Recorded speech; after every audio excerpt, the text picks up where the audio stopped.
Klim so ahut pen Jurap nang penne Non pune seng vedola Klim so ahut pen Jurap nang penne Non pune seng vedola Nang kang hong kilong ni singar lo prayo ni bilo Kang hon nang ni joy ni jadi je pasungri none boy phir bhi ke bang ne hello nang ka Kang hon thi do ve ni lo Kang hon thi do ve ni lo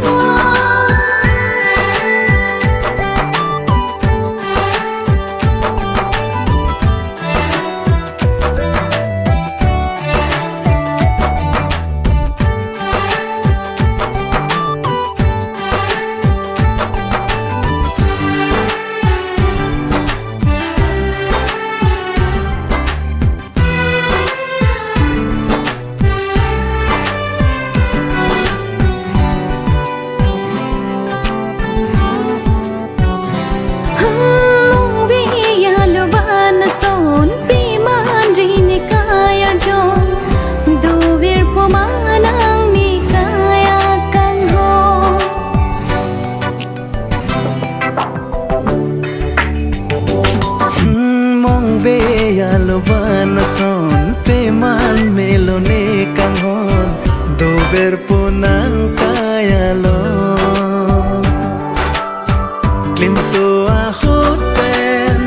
joy rap nang pen ne non pune seng vedola Rup hai kham khit me jadi chi pasung ni chiyo nang ni lai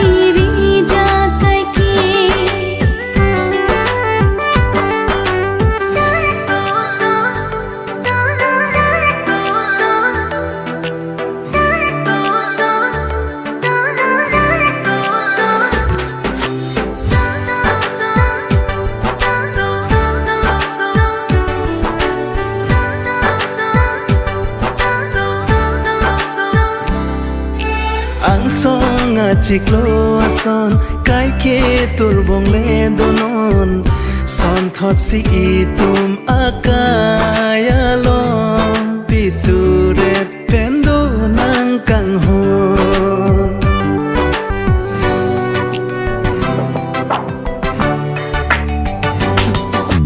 Ranam doi phan ikang ho na ba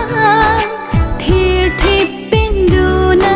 ikayar jo Klim so ahut pen jurap nang pen ne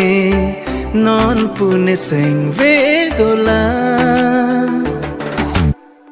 Klim so ahut